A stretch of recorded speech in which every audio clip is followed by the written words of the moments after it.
Yes, hi everyone, very good afternoon. I am Karthik Bharadwaj advocate. जैसा कि मैंने आपको कमिट किया था कि मैं अपने यूट्यूब चैनल पे जो है आप सभी के लिए free of cost Delhi assistant public prosecutor examination का कोर्स लेके आने वाला हूं। ठीक है, तो आज से मैं आपको शुरू करूंगा। आज से मैं अपना पहला एक्ट शुरू करूंगा दिल्ली असिस्टेंट पब्लिक प्रोसिक्यूटर का। और दूसरी बात मैं आपको बता दूं कि ये जो दिल्ली एपीपी का एग्जाम है उसका सेम सिलेबस, ठीक है, उसी का सेम सिलेबस जो है वो आपके यूपीएससी के ईडी के असिस्टेंट लीगल एडवाइजर वाले एग्जाम में आने वाला है। ठीक है, दोनों का प्रोसेस सेम ही रहेगा। पहले प्रीलिम्स होगा, उसके बाद आपका जो है अगर आप प्रीलिम्स में सिलेक्ट हो जाते हैं तो उसके बाद आपका इंटरव्यू होगा। ठीक है, तो ये this is the best opportunity if you ever had. ठीक है, वो उसके बाद 3 साल का एक्सपीरियंस इसमें मांगा गया है। ठीक है, अगर आप एक्सपीरियंस जो है वो रखते हैं 3 साल का और आपने फिल किया है तो आप हमारे साथ जुड़ जाइए और मैं आपके लिए जो है इस जर्नी को बहुत बेहतर बनाने वाला हूं। और उसके साथ साथ ही मैं आपको सारे एक्ट्स कंप्लीट करवाऊंगा दिल्ली एपीपी के, और साथ में सेक्शंस रिलेटेड एमसीक्यू भी करवाऊंगा, और साथ ही साथ मैं आपको पीवाईक्यू भी करवाऊंगा। तो जो मुझसे बन सकेगा आपके एग्जाम को क्लियर करवाने के लिए, I will try my best with you. ठीक है, आपके साथ जो है वो मैं इस जर्नी में पूरा पूरा साथ देने वाला हूं, सपोर्ट करूंगा। ठीक है, उससे पहले मैं आपको जो है स्टार्ट करने से पहले मैं आपको बता दूं कि आज का जो हमारा एक्ट रहेगा वो Delhi special police establishment act रहेगा। ठीक है, दिल्ली स्पेशल पुलिस एस्टेब्लिशमेंट रहेगा जिसको बोलते हैं दिल्ली विशेष पुलिस स्थापन अधिनियम। तो मैं आप सभी को एक और जो है वो इंफॉर्मेशन दे देता हूं सबसे पहले कि अगर आप इस एग्जाम की तैयारी कर रहे हैं तो आप हिंदी को जो है वो भूल जाइए। ठीक है, मैं आपको पढ़ाऊंगा हिंदी में, इंग्लिश में, बोथ लैंग्वेज में मैं आपको पढ़ाऊंगा, लेकिन आप जो है वो भूल जाइएगा कि आपको जो क्वेश्चन मिलने वाले हैं इस एग्जाम में वो हिंदी में मिलने वाले हैं। पेपर जो है आपका वो कंडक्ट होगा ओनली इन इंग्लिश। ठीक है, तो अगर आप हिंदी मीडियम से भी हैं तो आप मेरे साथ जुड़े। ठीक है, मैं आपको उस लेवल के एमसीक्यू कंप्लीट करवा दूंगा इसमें कि you will be able to crack the exam. ठीक है, तो बस मेरा साथ जो है बनाए रखिएगा और सपोर्ट रखिएगा और मैं आपको पहुंचा दूंगा आपकी मंजिल तक। ठीक है, थैंक यू।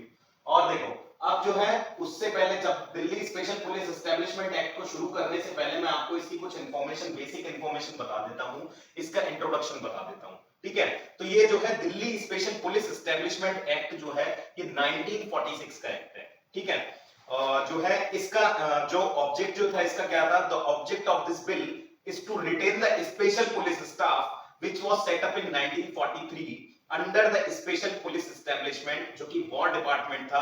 ठीक है, अब परमानेंट ऑर्गेनाइजेशन। अब देखो इसका मतलब क्या होता है कि इस बिल का ऑब्जेक्ट जो था कि 1943 में जो है एक स्पेशल पुलिस स्टाफ बनाया गया था।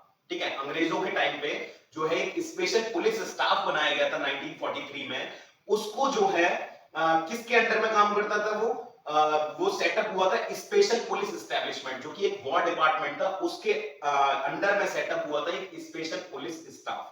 ठीक है, अब जो है उसको परमानेंट ऑर्गेनाइजेशन बनाने के लिए दिल्ली स्पेशल पुलिस एस्टेब्लिशमेंट 1946 में लाया गया, क्योंकि वो 1943 में एस्टेब्लिश की गई थी वॉर डिपार्टमेंट के द्वारा, तो अब उसको परमानेंट करने का टाइम आ गया था, तो उसके साथ जो है वो Delhi special police establishment act 1946 लाया गया। ठीक है, ये आपके जो है एग्जाम के लिए बिल्कुल भी इंपॉर्टेंट नहीं है। ठीक है, बाई चांस अगर कोई क्वेश्चन आ जाता है कि किसके अंडर में सेटअप हुआ था, ये कौन से ईयर में आया था, फर्स्ट 1943 में एस्टेब्लिश हुआ था। ठीक है, तो जो भी इंपॉर्टेंट क्वेश्चन बनता होगा वो मैं आपको बता दूंगा कि किस एरिया से जो है वो क्वेश्चन आ सकते हैं और किस एरिया से जो है वो नहीं आ सकते। अब देखो, यहां से क्वेश्चन बनेगा कि the special police staff was created to investigate offences relating to bribery and corruption with the department of central government. ठीक है, यहां से एक क्वेश्चन बन सकता है कि दिल्ली स्पेशल पुलिस एस्टेब्लिशमेंट को क्यों एस्टेब्लिश किया गया। तो काम उसका स्पेशल पुलिस स्टाफ वाला ही था, जिसमें कि वो इन्वेस्टिगेट करते थे ऑफेंस किससे related, relating to bribery and corruption with the department of central government. ठीक है, जो ब्राइबरी और करप्शन से रिलेटेड जो है जो भी ऑफेंसेस होते थे उनको जो है वो इन्वेस्टिगेट करने के लिए स्पेशल पुलिस स्टाफ को बनाया गया था, और वही सेम काम 1946 में परमानेंट होने के बाद किसका रहा, दिल्ली स्पेशल पुलिस एस्टेब्लिशमेंट का। ठीक है, अब उसके बाद जो है क्या हुआ, Delhi special police establishment bill जो पास हुआ था लेजिस्लेचर के द्वारा, और इसको सेंट जो मिली थी प्रेसिडेंट की, वो मिली थी 19 सितंबर 46 में। ठीक है, प्रेसिडेंट तो नहीं होते थे उस टाइम पे, ठीक है, 1946 में। तो इसको जो एसेंट मिली थी, ठीक है, गवर्नर जनरल ऑफ इंडिया के द्वारा मिली होगी, ठीक है, 19 सितंबर 1946 में इसको एसेंट मिली, और ये जो फुल फ्लेज्ड एक्ट बन गया, एनफोर्समेंट में आ गया 19 नवंबर 1946 को, ठीक है। ये दोनों डेट आप याद रखिएगा, ठीक है, ये दोनों डेट आप याद रखिएगा। इसमें जो है वो सेक्शन 1 से दिया गया है, इसको भी मैं आपको बताऊंगा। पहले मैं आपको बेसिक इंफॉर्मेशन दे देता हूं जो आपको जानने के लिए इंपॉर्टेंट रहेगा। एक्ट नंबर 25 1946 का, ठीक है, 19 सितंबर 1946 को इसको एसेंट मिली, ठीक है। उसके बाद 19 नवंबर 1946 को इसको क्या हो गया, ये एनफोर्समेंट में आ गया, ठीक है। अब देखो, अब ये जो है ये मैंने आपको बता ही दिया, एक्ट नंबर 25 है, और जो है वो इसको एसेंट मिली थी 19 सितंबर 1946 को, और इसको एनफोर्समेंट में ये कब आया, 19 नवंबर 1946, ठीक है। अब अगर देखें कि इस एक्ट के आने के बाद कौन कौन से एक्ट्स को अमेंड किया गया, ये आपको जानने की जरूरत नहीं है, ठीक है। तो अब जो आ जाते हैं हम बेसिक उस पे आ जाते हैं। सेक्शन 1 सबसे पहले देखेंगे, जो कि आपको क्या बताता है कि दिस एक्ट में be called the Delhi special police establishment act. सबसे पहले यही बताया जाता है कि इस एक्ट को किस नाम से जाना जाता है। It extends to whole of India, ठीक है ना। तो वो आपको पता ही है कि कब जो है वो कब से जो है सारे एक्ट्स जो है वो होल ऑफ इंडिया पे लागू होने लग गए, ठीक है। उसके बाद जो है वो सेक्शन 1A आ जाता है, ठीक है, 1A आ जाता है, जिसको बोलते हैं इंटरप्रिटेशन क्लॉज। इसमें कोई भी डेफिनेशन एक बेसिक नहीं दी गई है, इसमें सिर्फ यही बताया गया है कि कोई भी वर्ड अगर यहां पे डिफाइन किया गया है तो उसका मतलब हम कहां से लेंगे, सेंट्रल विजिलेंस एक्ट 2003 से। ये क्वेश्चन आ सकता है, इंपॉर्टेंट है। देखो इसमें क्या लिख रहा है, 1A में क्या लिख रहा है, words and expression used herein and not defined but defined in Central Vigilance Commission Act 2003 shall have the meaning respectively assigned to them in this act। यानी कि जो भी CVC central vigilance commission act में जो भी meaning दिया गया है, उसका हम मीनिंग जो है वो, इसमें अगर कोई वर्ड दिया हुआ है तो इसका मीनिंग जो है वो हम सीवीसी 2003 से ले लेंगे। सीवीसी भी आपके सिलेबस में है, सीवीसी भी मैं करवाऊंगा, ठीक है। आज जो मैंने आपको जो है शुरू करने का जो है वो सोचा है, छोटा एक्ट है, ठीक है, तो मैं आपको जो है ये करवाऊंगा इसको, दिल्ली स्पेशल पुलिस एस्टेब्लिशमेंट को। अब देखो सबसे पहले दो क्वेश्चन बन सकते हैं यहां से। अभी तक मैंने आपको जितना बताया, एक्ट नंबर 25 1946 का आ सकता है क्वेश्चन। 19 सितंबर 1946 क्या मिली, एसेंट मिली, आ सकता है क्वेश्चन। 19 नवंबर 1946 एनफोर्समेंट डेट, क्वेश्चन आ सकता है। उसके बाद 1 में extends to whole of India, ये तो जनरल सी बात है, सब जानते हैं। 1A में इंटरप्रिटेशन क्लॉज आया। इंटरप्रिटेशन क्लॉज में क्या बताया गया, इंटरप्रिटेशन क्लॉज में ये बताया गया कि जो भी वर्ड इस एक्ट में दिए गए हैं और उनको डिफाइन किया गया है सीवीसी में, तो उनका सेम मीनिंग लिया जाएगा सीवीसी 2003 से। ये बात याद रखना, ये क्वेश्चन बन सकता है कि वर्ड यहां पे जो दिए हुए हैं उसका मीनिंग कौन से एक्ट से लिया गया है, तो वो सीवीसी 2003 से लिया गया है। अब आ जाते हैं सेक्शन 2 पे, क्या कहता है, constitution and power of special police establishment. यानी कि अब इसकी जो है कॉन्स्टिट्यूशन की बात करें और एस्टेब्लिशमेंट की बात करें, कॉन्स्टिट्यूशन और पावर की बात करें स्पेशल पुलिस एस्टेब्लिशमेंट के, तो ये जो है वो क्या कहलाएगी, ठीक है। अब देखो क्या कहता है, notwithstanding anything in the Police Act 1861, the central government may constitute a special police force to be called the Delhi Special Police Establishment for the investigation in any union territory of offences notified under Section 3। Question बनता है, ये पूछा जाता है कि कौन जो है वो कॉन्स्टिट्यूट करता है दिल्ली स्पेशल पुलिस उसको एस्टेब्लिशमेंट को, कौन करेगा, द सेंट्रल गवर्नमेंट में constitute the special police force, जिसका नाम क्या होगा, Delhi special police establishment. Question बन गया कि who constitute the special Delhi special police establishment, तो आपका जवाब क्या होना चाहिए, सेंट्रल गवर्नमेंट कॉन्स्टिट्यूट करती है, ठीक है। किसके लिए करती है, for the investigation in any union territory of offences notified under section 3। Section 3 में जो ऑफेंस नोटिफाई किए गए हैं और यूनियन टेरिटरी के ऑफेंसेस को जो है इन्वेस्टिगेट करने के लिए जो है वो क्या करती है, सेंट्रल गवर्नमेंट जो है वो दिल्ली स्पेशल पुलिस एस्टेब्लिशमेंट को जो है वो कॉन्स्टिट्यूट करती है, ठीक है। अगर जो है अगर मैं मेरी स्पीड ज्यादा तेज हो तो भी मेरे को नेक्स्ट वीडियो में बता देना कमेंट करके कि मेरी वीडियो जो है मेरी स्पीड जो है वो मुझे स्लो रखनी चाहिए या ठीक है, ठीक है। और वीडियो अच्छी लगे तो प्लीज लाइक और शेयर करिएगा चैनल को, क्योंकि अभी मैंने नया चैनल बनाया आप लोगों के लिए, ताकि मैं जो है वो जो सब लोग जो है वो चार्ज ले रहे हैं इस प्रिपरेशन को आपको करवाने के लिए, मैं आपको फ्री ऑफ कॉस्ट करवाऊंगा। एक एक सब्जेक्ट कवर करवाऊंगा, ठीक है, और एक एक एमसीक्यू कवर करवाऊंगा चैप्टर वाइज, ठीक है। तो आप टेंशन मत लीजिएगा, आप मेरे साथ बने रहिएगा, मैं आपकी जो है वो बेस्ट से बेस्ट तैयारी करवाऊंगा, ताकि ये लोग जो है, ताकि आप लोग जो है वो इस एग्जाम को क्लियर कर सको, ठीक है। अब दूसरा क्या कह रहा है, subject to any order which the central government may make in this behalf, member of the said police establishment shall have throughout any union territory in relation to investigate of such offence arrest a person. इसको छोड़ दो, ये important नहीं है, ठीक है। और बाकी क्या कह रहा है, और सिर्फ इतना ही करवाऊंगा जो एग्जाम पॉइंट ऑफ व्यू से इंपॉर्टेंट है, सिर्फ उतना ही करवाऊंगा, उसके अलावा एक्स्ट्रा नहीं करवाऊंगा। एनी मेंबर, हाँ यहां से ये इंपॉर्टेंट हो सकता है, ये इंपॉर्टेंट है ना। अब देखो क्या कह रहा है, any member of the said police establishment of or above the rank of sub inspector, यानी कि कोई भी मेंबर जो होगा पुलिस एस्टेब्लिशमेंट का ऑफ और क्या होना चाहिए, above the rank of sub inspector होना चाहिए, में subject to any orders which the central government may make in this behalf, exercise any of the power of the officer in charge of police station in the area। यानी कि central government जो है वो क्या करेगी, subject to order देगी, और कौन हो सकता है, कोई भी मेंबर जो है वो पुलिस एस्टेब्लिशमेंट का, या फिर कोई भी ऐसा ऑफिसर जो सब इंस्पेक्टर की रैंक से ऊपर का है, वो क्या रोल प्ले कर सकता है, officer in charge of police station की जो है वो क्या कर सकता है, वो पावर्स को जो है वो एक्सरसाइज कर सकता है, ठीक है। बस इतना याद रखना है आपको, कौन कौन एक्सरसाइज कर सकता है, कि जो सेंट्रल गवर्नमेंट जो जिसको ऑथोराइज करेगी, या तो कोई भी मेंबर हो सकता है दिल्ली स्पेशल पुलिस एस्टेब्लिशमेंट का, या फिर कोई भी ऑफिसर होगा, कौन सा, सब इंस्पेक्टर से ऊपर की रैंक का, तो वो क्या हो जाएगा, officer in charge of police station की जो है वो पावर्स को जो है क्या कर सकता है, डिस्चार्ज कर सकता है, ठीक है। अब आ जाओ नेक्स्ट सेक्शन पे, 3 offence to be investigated by special police establishment, ठीक है। ठीक है, आपको कोशिश मेरी ये रहेगी कि आप लोगों को जो है वो किसी भी तरह की कोई भी जो है वो दिक्कत नहीं होनी चाहिए, ठीक है। और जो है मैंने कोशिश किया है कि मैं आप लोगों के लिए जो है वो बोर्ड भी ऑर्गेनाइज कर सकूं डिजिटल। अभी तो जैसे काम चल रहा है, ठीक है, तो हमें चलाना पड़ेगा, आप लोग बस सपोर्ट करते रहिएगा। कोई भी एक बात और मैं आपको बोल रहा हूं, ठीक है, इस YouTube पे जो है मैं आपकी जितनी भी तैयारी करवाऊंगा कोई भी चार्ज नहीं लिया जाएगा। YouTube पे मैं आपको सब कुछ जो है वो फ्री ऑफ कॉस्ट अवेलेबल करवाऊंगा। बस चैनल को ज्यादा से ज्यादा सब्सक्राइब करिएगा, ठीक है, लाइक करिएगा और फॉलो करिएगा, ठीक है, कमेंट भी करते रहिएगा अगर मेरा टीचिंग स्टाइल आपको ठीक लगे। अब देखो, अब वापस आ जाते हैं अपने मुद्दे पे। सबसे पहले क्या बताया, एक्ट नंबर 25 ऑफ 1946, 19 सितंबर 1946 को क्या मिली, एसेंट मिली। 19 नवंबर 1946 को क्या मिला, एनफोर्समेंट हुआ।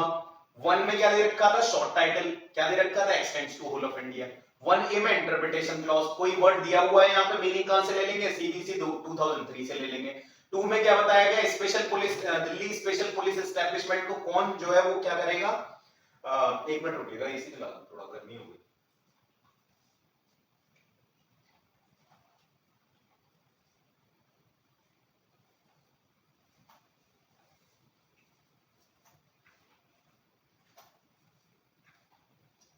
ठीक है, तो हाँ, 2 में क्या है, कॉन्स्टिट्यूट कौन करेगा, डीएसपी को सेंट्रल गवर्नमेंट कॉन्स्टिट्यूट करेगी। और उसमें मैंने एक चीज क्या बताई थी, सेंट्रल गवर्नमेंट ऑथोराइज करेगी, तो डीएसपी का कोई भी मेंबर या सब इंस्पेक्टर से ऊपर की रैंक का जो है पर्सन क्या हो सकता है, officer in charge of police station, उसको जो है वो बनाया जा सकता है। 2 में अब आ गए 3 पे, offence to be investigated by special police establishment, ठीक है, इंपॉर्टेंट है। देखो, अगर ये यहां से क्वेश्चन नहीं आएगा तो ये सेक्शन पूछ ले जाएगा कि offence to be investigated by special police establishment जो है वो आपको कौन से चैप्टर में दिया है, कौन से सेक्शन में दिया गया है। द सेंट्रल गवर्नमेंट में by notification in the official gazette specify the offenses or class of offenses which are to be investigated by DSPE। यानी कि इन्होंने क्या बोला कि सेंट्रल गवर्नमेंट जो है वो नोटिफिकेशन इन ऑफिशियल गजेट में निकालेगी कि कौन कौन से ऑफेंसेस को या कौन कौन से क्लासेस ऑफ ऑफेंसेस को जो है वो इन्वेस्टिगेट किया जाना चाहिए दिल्ली स्पेशल पुलिस एस्टेब्लिशमेंट के द्वारा। ठीक है, बस इतनी सी बात कही हुई है इसमें। सेक्शन 3 बताया गया है। 2 में क्या कॉन्स्टिट्यूशन दे रखा है, 3rd में जो है क्या दे रखा है, ऑफेंस कौन इन्वेस्टिगेट करेगा, फोर जो है क्या दे रखा है, superintendence and administration of police establishment. ठीक है, अब देखो ये क्या कह रहा है, the superintendence of Delhi special police establishment insofar as it relates to investigation of offences alleged to have been committed under the Prevention of Corruption Act 1988 shall vest in commission। अब देखो बहुत इंपॉर्टेंट पॉइंट है, ठीक है, question आया हुआ है PYQ में, ठीक है, इसको 1% भी इग्नोर करने की मत सोचना। ये क्या कह रहा है, superintendence of Delhi special police establishment insofar as it relates to investigation of offences alleged to have been committed under the Prevention of Corruption Act। यानी कि सुपरिंटेंडेंस जो होगी दिल्ली स्पेशल उसकी, हाँ, दिल्ली स्पेशल पुलिस एस्टेब्लिशमेंट की, किस केस में, उस केस में जहां पे ऑफेंस कमिट किया गया है प्रिवेंशन ऑफ करप्शन एक्ट में, वहां पे किस में वेस्ट करेगी सुपरिंटेंडेंस, शैल वेस्ट इन कमीशन। ठीक है, याद रखना इस बात को ध्यान से। क्या कह रहा है, सुपरिंटेंडेंस जो है दिल्ली स्पेशल पुलिस एस्टेब्लिशमेंट की, अगर कोई ऑफेंस होता है इन्वेस्टिगेशन का alleged to have been committed under the Prevention of Corruption Act 1988, तो फिर क्या होगा, shall vest in commission। और अदर मैटर्स में जो है वो सुपरिंटेंडेंस किसके पास होगा, सेंट्रल गवर्नमेंट के पास। ठीक है, देख लो आलो, same as otherwise provided in subsection 1 the superintendence of said police establishment in all matters shall vest in central government। ठीक है, बात याद रखना, दोनों तरीके से क्वेश्चन बन सकता है, आप कंफ्यूज नहीं होना। प्रिवेंशन ऑफ करप्शन एक्ट का अगर कोई ऑफेंस कमिट हुआ है, उसमें ऑफेंस की अगर इन्वेस्टिगेशन की बात है, तो किसके पास सुपरिंटेंडेंस वेस्ट करेगा, कमीशन में। लेकिन अदर मैटर्स की बात कर रहा है, in all other matters shall vest in central government. तो ऐसे याद रख लेना, प्रिवेंशन ऑफ करप्शन एक्ट के ऑफेंसेस से रिलेटेड जो है वो किसमें होगा, वो कमीशन में होगा। लेकिन अगर जो है वो क्या होता है, जो अदर मैटर्स में जो है किसके ऊपर सुपरिंटेंडेंस वेस्ट करेगा, वो करेगा सेंट्रल गवर्नमेंट के ऊपर। ठीक है, अब देखो थर्ड पे आ जाओ, the administration of said police establishment shall vest in an officer appointed by in this behalf by central government who shall exercise in respect of that police establishment such of the power exercisable by the inspector general of police in respect of the police force in a state as the central government may specify in this behalf। अब देखो ये बात important है, यहां से देखो क्या कह रहा है, एडमिनिस्ट्रेशन जो वेस्ट करेगा सेड पुलिस एस्टेब्लिशमेंट का,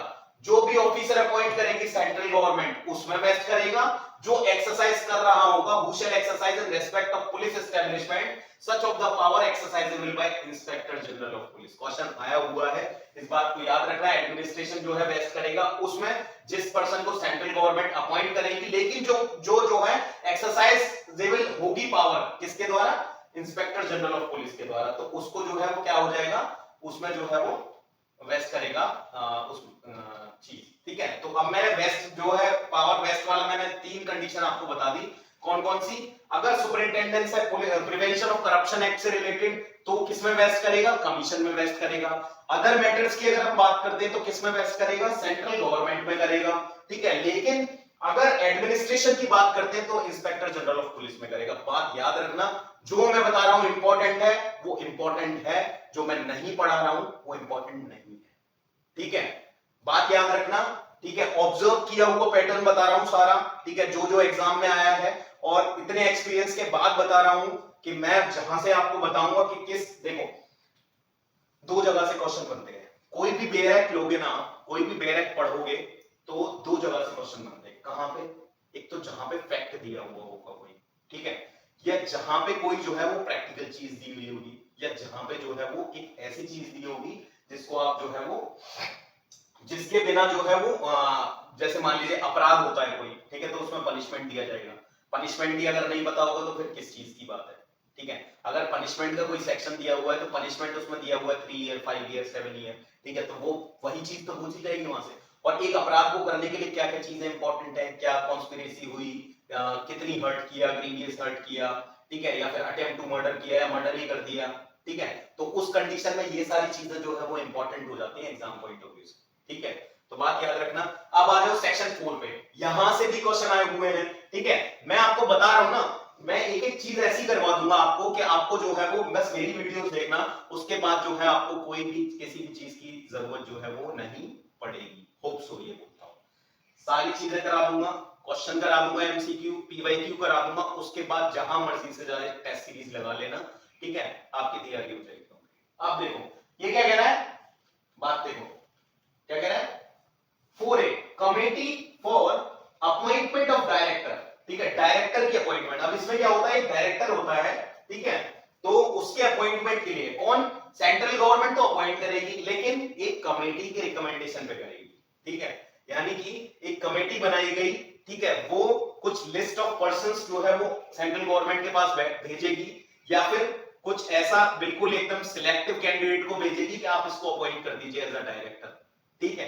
तो अब आ जाओ क्या कह रहा है, the central government shall appoint a director on the recommendation of committee consisting of, ठीक है, कंसिस्टिंग ऑफ 3 पर्सन है इंक्लूडिंग चेयरपर्सन। मेंबर की अगर बात पूछता है तो how many members are there in committee, in when the how many members are there in appointing for director, है ना, हाउ मेनी, हाँ मतलब उसी तरीके से समझ लो आप इस बात को कि कितने मेंबर्स होंगे कमेटी में, ठीक है, जो डायरेक्टर को अपॉइंट करने के लिए बनाई जाएगी, ठीक है, तो उसमें मेंबर कितने होंगे, 2 होंगे, और एक कौन होगा, चेयरपर्सन, और टोटल नंबर ऑफ पर्संस कितने हो जाएंगे, 3 हो जाएंगे। आज वो क्या कह रहा है, द प्राइम मिनिस्टर जो है वो कौन होगा, चेयरपर्सन होगा, leader of opposition recognised as such in house of the people, और where there is no such leader of opposition then the leader of the single largest opposition party in the house. बात याद रखना, दोनों चीजें याद रखना, generally यहीं तक पूछा जाता है। कहां तक पूछा जाता है, सिर्फ यहां तक पूछा जाता है, leader of opposition in the house of the people, ठीक है। अगर पूरा दे दे कि अगर हाउस ऑफ द पीपल में कोई लीडर नहीं है तो सबसे ज्यादा सिंगल लार्जेस्ट अपोजिशन पार्टी जो होगी उसका लीडर जो होगा उसको यहां पे ले लिया जाएगा इस कमेटी में, ठीक है। थर्ड क्या कहता है, चीफ जस्टिस ऑफ इंडिया और जज of supreme court nominated by, ठीक है, ये कौन होगा, मेंबर होगा, ये भी कौन होगा, मेंबर होगा, ऊपर जो हो गया वो कौन हो गया, चेयरपर्सन हो गया, क्लियर है बात। तो central government should appoint, central government shall appoint the director on the recommendation of the committee consisting of a chairperson and 2 other members, and the rank of the chairperson is prime minister, and the other members are the leader of the opposition of the people, है ना, house of the people, or where there is no such leader of opposition then the leader of the single largest opposition party in that house, and second member is that the Chief Justice of India, or if the Chief Justice of India is not available, then the Judge of Supreme Court nominated by him, ठीक है। तो ये person हो जाएंगे कौन, कि जो director को अपॉइंट करने के लिए कमेटी होगी, जो रिकमेंडेशन भेजेगी सेंट्रल गवर्नमेंट के पास, उसके बाद जो है वो क्या हो जाएगा, उसका अपॉइंटमेंट हो जाएगा। No appointment of director shall be invalid merely by reason of any vacancy or absence of member in the committee। अब देखो क्या कह रहा है ये, मान लीजिए जज, चीफ जस्टिस ऑफ इंडिया या जज ऑफ सुप्रीम कोर्ट जो है वो मेंबर जो है वो क्या हो गए, जो है एब्सेंट है, वैकेंसी उनकी खाली है, या फिर वो किसी कारणवश जो है वो नहीं अवेलेबल है इस कमेटी में, उसके द्वारा अब क्या है, इन दोनों के थ्रू जो है वो कोई एक डायरेक्टर नॉमिनेट किया जाता है, ठीक है, सेंट्रल गवर्नमेंट के पास। तो उस कंडीशन में जो है क्या हो जाएगा, उस कंडीशन में ये हो जाएगा कि इसकी एब्सेंस में या इसकी एब्सेंस में जो है उस अपॉइंटमेंट को, डायरेक्टर को, उस अपॉइंटमेंट, डायरेक्टर के अपॉइंटमेंट को आप इनवैलिड नहीं बोल सकते हो, ठीक है। क्या कह रहा है, no appointment of director shall be invalid merely by reason of any vacancy or absence of a member in the committee, ठीक है, बात समझ में आ गई। अब रुको, अब देखो आगे क्या कहता है,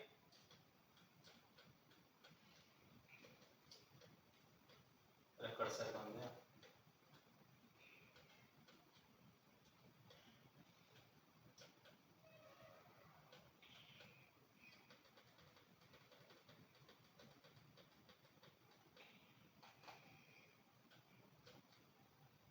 अरे वाह ये क्या हुआ,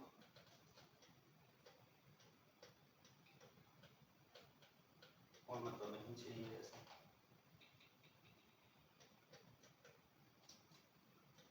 ये क्या हुआ। आई एम न्यू हियर, ठीक है, तो प्लीज कोऑपरेट करना, है ना। चलो अगर ये नहीं चलेगा, वैसे तो चल जाना चाहिए,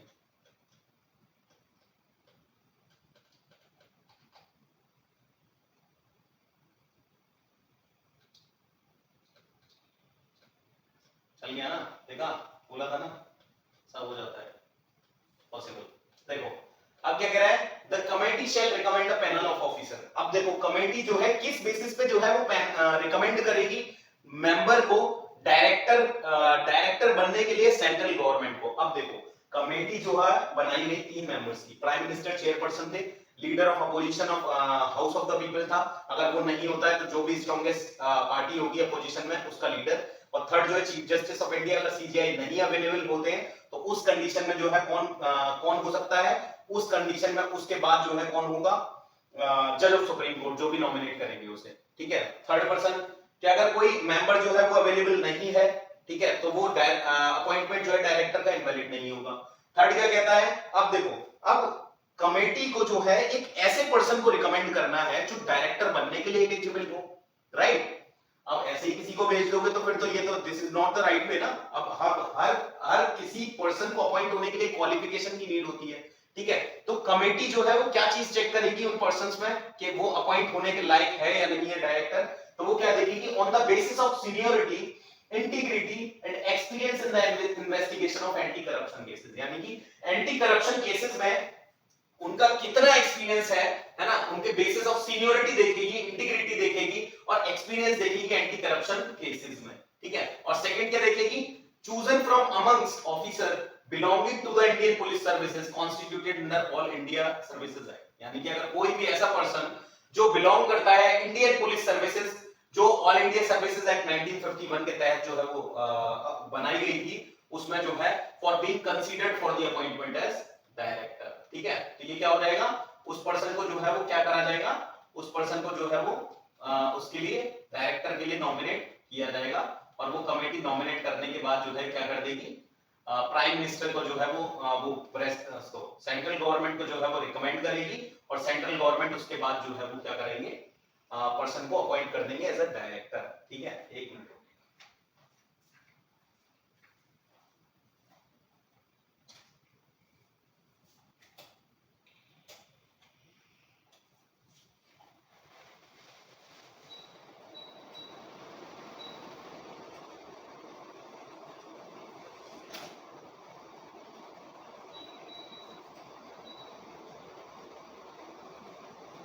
ठीक है। अब आ जाते हैं terms and condition of service of director. अब डायरेक्टर को जब अपॉइंट कर दिया जा रहा है तो उसके लिए कुछ ना कुछ टर्म्स एंड कंडीशन भी तो रखी जाएगी, राइट। तो कितना रहेगा, the director shall be notwithstanding anything to the contrary, कितने टाइम के लिए shall hold office for a period of not less than 2 years from the date on which he assumes office, यानी कि जब वो ऑफिस अज्यूम करेगा उसके जो है वो 2 साल तो मिनिमम जो है वो डायरेक्टर रहेगा। लेकिन अगर जो है इनिशियल अपॉइंटमेंट में क्या होता है, डायरेक्टर होल्ड करता है ऑफिस इनिशियल अपॉइंटमेंट में, और पब्लिक इंटरेस्ट में जो है कमेटी के रिकमेंडेशन पे उसके टेन्योर को जो है वो कितना बढ़ा दिया जा सकता है, 1 साल के लिए बढ़ा दिया जा सकता है, और उसका टोटल 1-1 साल करके कितने टाइम तक बढ़ाया जा सकता है, मैक्सिमम टेन्योर जो है उसका कितना हो सकता है, 5 इयर्स इन टोटल। यानी कि पहली बार जो है वो 2 साल के लिए अपॉइंट किया जा रहा था, फिर एक करके इनिशियल अपॉइंटमेंट में जो है पब्लिक इंटरेस्ट में जो है बढ़ाया जा रहा है ना, रिकमेंडेशन ऑफ कमेटी पे 1 साल बढ़ाया जा रहा है, तो कितने साल तक बढ़ाया जा सकता है, 1 + 1 + 1 3 साल तक बढ़ाया जा सकता है, और 2 साल जो है उसको 2 साल के लिए तो अपॉइंट किया ही जा रहा है, तो 2 + 3 कितना हो गया, टोटल 5 हो गया। अब देखो क्या कह रहा है, provided further that no such extension shall be granted after the completion of a period of 5 years in total, including the period mentioned in the initial appointment. Initial appointment में जो है क्या हुआ, इनिशियल अपॉइंटमेंट में क्या हुआ, 1-1 साल करके बढ़ा रहे थे ना, 1 साल बढ़ा रहे थे, तो 1 + 1 + 1 3 ईयर वहां पे करके 2 इयर्स के लिए अपॉइंटमेंट हुआ, टोटल 5 इयर्स हो सकता है उसके बाद भी। अब देखो, the director shall not be transferred except the previous consent of committee referred to in subsection 1 of section 4A। तो जब डायरेक्टर को, एक तरीके से यही समझ लो कि डायरेक्टर को अपॉइंट करने की रिकमेंडेशन कौन दे रही थी, कमेटी दे रही थी, जिसमें 3 पर्सन थे, चेयरपर्सन प्लस 2 मेंबर, ठीक है। लेकिन एक बात की अगर मैं बात करूं तो डायरेक्टर को जो है वो ट्रांसफर नहीं किया जा सकता from one department to another without the previous consent of committee, है ना। यानी कि हाँ, यानी कि अगर आपको डायरेक्टर को ट्रांसफर करना है तो आपको जो है वो कंसेंट, इसकी जो है वो कंसेंट नेसेसरी होगी, किसकी, डायरेक्टर, वो कमेटी, ठीक है। अब अब आ जाओ 4B, यहां से इंपॉर्टेंट ये बनता है 4BA, है ना। इसमें क्या बात करता है, डायरेक्टोरेट ऑफ प्रोसिक्यूशन की बात करता है, ठीक है। एक मिनट दीजिएगा।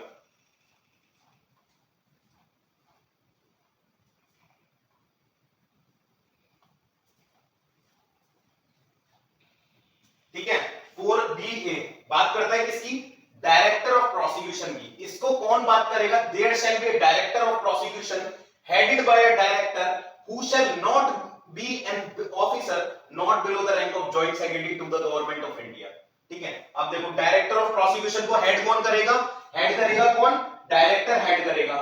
जो डायरेक्टर ऑफ प्रोसिक्यूशन जो है वो, डायरेक्टरेट ऑफ प्रोसिक्यूशन जो है वो किसकी रैंक से नीचे नहीं होना चाहिए, जॉइंट सेक्रेटरी की रैंक से जो है वो नीचे नहीं होना चाहिए। ठीक है, तो बात क्या बताई मैंने, 4BA में डायरेक्टर ऑफ प्रोसिक्यूशन दे रखा है, there shall be a directorate of prosecution, एक डायरेक्टोरेट ऑफ प्रोसिक्यूशन होगा, ठीक है, जो कि डायरेक्टर के अंडर में काम करेगा। और डायरेक्टोरेट ऑफ प्रोसिक्यूशन जो होगा वो कौन सी रैंक से नीचे का नहीं होगा, not below the rank of joint secretary to the government of India for conducting prosecution of the cases. ठीक है, केसेस के प्रोसिक्यूशन को कंडक्ट करने के लिए डायरेक्टरेट ऑफ प्रोसिक्यूशन होगा, जो कि not below the rank of joint secretary to the government of India होगा। क्वेश्चन बना है यहां से भी। ठीक है, the director of prosecution shall function under the overall supervision and control of director.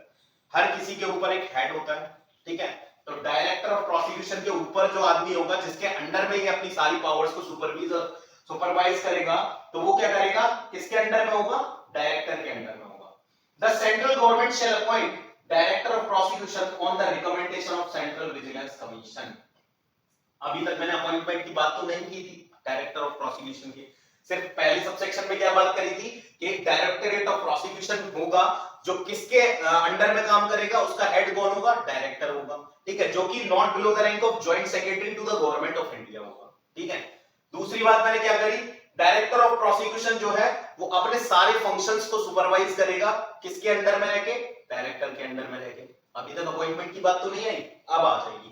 Third में क्या कहता है, central government shall appoint the director of prosecution on the recommendation of central vigilance commission. तो समझ में आ गई बात, क्लियर सुन लो। डायरेक्टर ऑफ प्रोसिक्यूशन को अपॉइंट कौन करेगा, अपॉइंट करेगी कौन, सेंट्रल गवर्नमेंट, किसकी रिकमेंडेशन पे, सेंट्रल विजिलेंस कमीशन की रिकमेंडेशन पे। ठीक है, बात समझ में आ गई।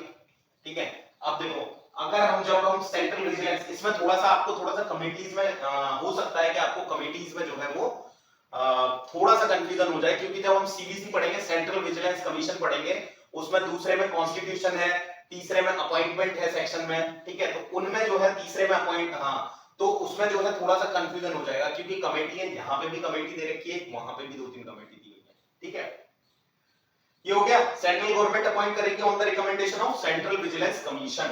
थर्ड क्या कहता है, director of prosecution shall notwithstanding to the contrary contained in the rules relating to the services of condition of services continue to hold office for a period of not less than 2 years. तो बात क्या थी कि अब पता चला कि देखो किसके अंडर में काम करेगा, ये पता चल गया कि कौन अपॉइंट करेगा, central government on the recommendation of CBC. अब कितने टाइम के लिए अपॉइंट किया जाएगा डायरेक्टर ऑफ प्रोसिक्यूशन को, ये भी तो पता होना चाहिए कि डायरेक्टर ऑफ प्रोसिक्यूशन जो है होल्ड करेगा office not less than 2 years from the date on which he assumes office. ठीक है, अब देखो इसमें जो है शायद इसके जो है, इसमें जो है इनिशियल अपॉइंटमेंट के लिए नहीं बढ़ाया जाएगा टाइम, नहीं बढ़ाया जाएगा। ठीक है, इसमें जो है 2 साल है तो 2 साल है, लेकिन डायरेक्टर में क्या कर रहे थे, 2 साल के लिए अपॉइंट किया जा रहा था plus 1 year initial appointment. Public interest में अगर होता है तो कमेटी की रिकमेंडेशन में, और टोटल बढ़ा के कितना कर सकते हैं, 5 इयर्स कर सकते हैं। लेकिन इसमें जो है डायरेक्टर ऑफ प्रोसिक्यूशन को सिर्फ 2 साल के लिए अपॉइंट किया जाएगा। ठीक है, अब 4C, अब देखो एक और कमेटी आ गई। ठीक है, चलो ये जो है हम करेंगे नेक्स्ट क्लास में करेंगे। ठीक है, 4C आप आज के लिए जो है इतनी क्लास रहेगी। सिर्फ देखिए मेरा जो इंटेंशन है, मेरा जो आप लोगों के लिए जो मोटिव है वो ये है कि मैं कोई एक्स्ट्रा बात ना करूं। ठीक है, मैं जो है सिर्फ टॉपिक से स्टिक रहूं। ठीक है, टॉपिक से स्टिक रहूंगा तो आप लोगों का टाइम कम वेस्ट होगा। ठीक है, क्योंकि बहुत सारी वीडियोस मैंने भी देखी है YouTube पे, सब लोग क्या करते हैं, मतलब मुझे भी जब मैं देखता था, ठीक है, मुझे भी यही लगता था कि यार ये तो ज्यादा टाइम वेस्ट हो रहा है, 1 घंटे की वीडियो में आधा घंटे पढ़ा रहे हैं, आधे घंटे जो है इंटरेक्शन चल रहा है या फिर बातचीत चल रही है। हाँ, हालांकि जो है हर टाइप के टीचर्स होते हैं, तो मैं यही चाहता हूं कि आप लोगों को जो है टाइम वेस्ट ना हो, ठीक है, जितना भी है टॉपिक से स्टिक रहे, और मैं जल्दी से जल्दी आपका जो है वो दिल्ली असिस्टेंट पब्लिक प्रोसिक्यूटर का जो है वो सिलेबस मैं आपका कंप्लीट करा दूं, ताकि उससे क्या रहेगा कि आप लोगों को जो है वो रिवीजन करने के लिए और टेस्ट सीरीज लगाने के लिए टाइम मिल जाएगा, तो जिससे आपका जो है वो क्या हो जाएगा, आपकी प्रिपरेशन और आपकी एक सीट जो है वो वहां पे बुक होने के चांसेस जो है वो बढ़ जाएंगे, है ना। तो बहुत अच्छा लगा, थैंक यू सो मच। आप जो है लाइक करिएगा, सब्सक्राइब करिएगा चैनल को, जितने ज्यादा से ज्यादा अपने दोस्त हो आप लोगों के, तो उनको उनसे बोलिएगा चैनल को सब्सक्राइब करें, क्योंकि आप जब जो है 50 सब्सक्राइबर के बाद जो है वो मैं लाइव क्लासेस लेने लग जाऊंगा, ठीक है। तो आप जो है वो प्लीज सजेस्ट करिएगा अपने लोगों को, वीडियोस अच्छी लगी हो, मेरा टीचिंग स्टाइल आपको अच्छा लगा हो, ठीक है, तो जो भी आप सजेशन देना चाहते हैं कमेंट बॉक्स में दे दीजिएगा, आप तारीफ करना चाहते हैं मेरी तो भी कमेंट बॉक्स में बोल दीजिएगा, ठीक है। तो जो भी आपका जो है अब आप लोगों के लिए चैनल बनाया तो आप लोग सजेशन दोगे, ठीक है। Thank you so much, like करिएगा, सब्सक्राइब करिएगा, कमेंट भी करिएगा अगर वीडियो अच्छी लगी हो तो। Thank you.